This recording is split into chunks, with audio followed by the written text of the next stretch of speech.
Albert Einstein once said, everybody's a genius, but if you judge a fish by its ability to climb a tree, it will live its whole life believing that it is stupid.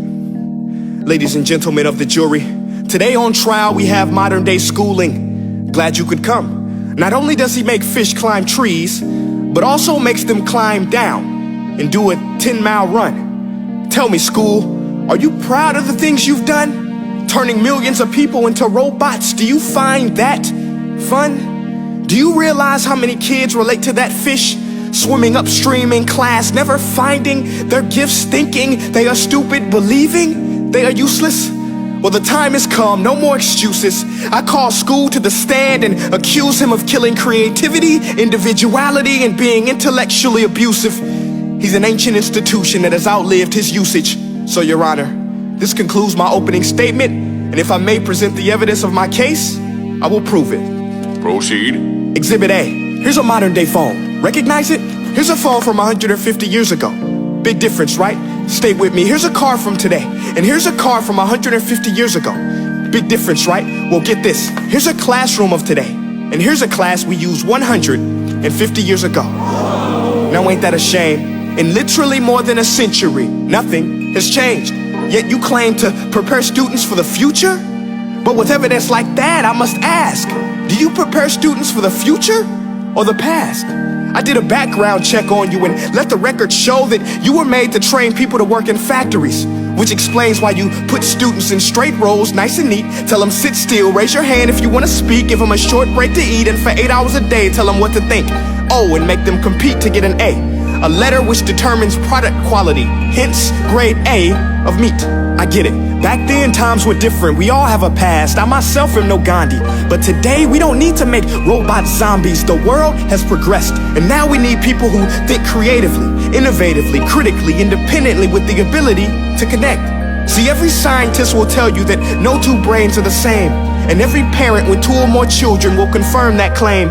So please explain why you treat students like cookie cutter frames or snapback hats, giving them this one-size-fits-all crap. Watch your language. Sorry, Your Honor, but if a doctor prescribed the exact same medicine to all of his patients, the results will be tragic. So many people would get sick, yet when it comes to school, this is exactly what happens. This educational malpractice, where one teacher stands in front of 20 kids, each one having different strengths, different needs, different gifts, different dreams, and you teach the same thing the same way?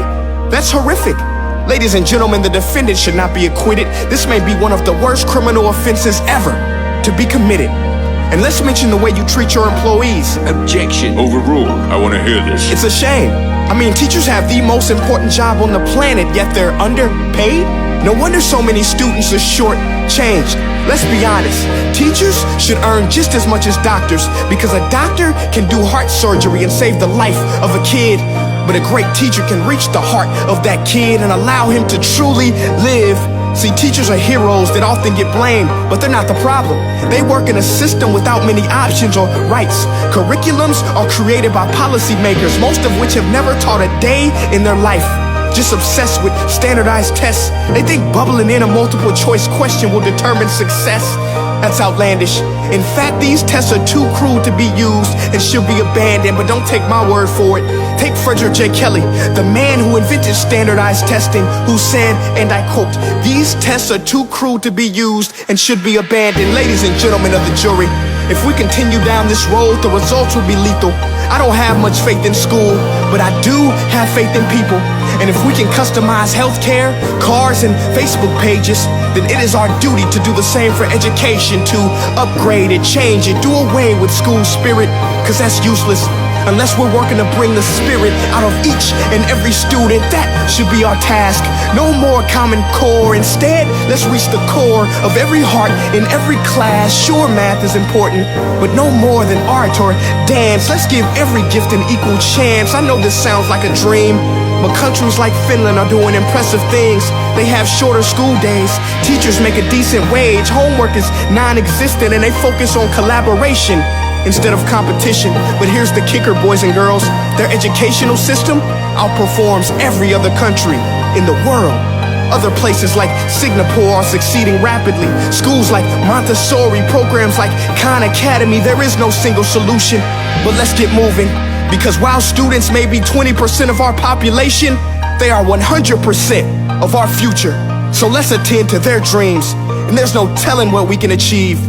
This is a world in which I believe, a world where fish are no longer forced to climb trees. I'll rest my case.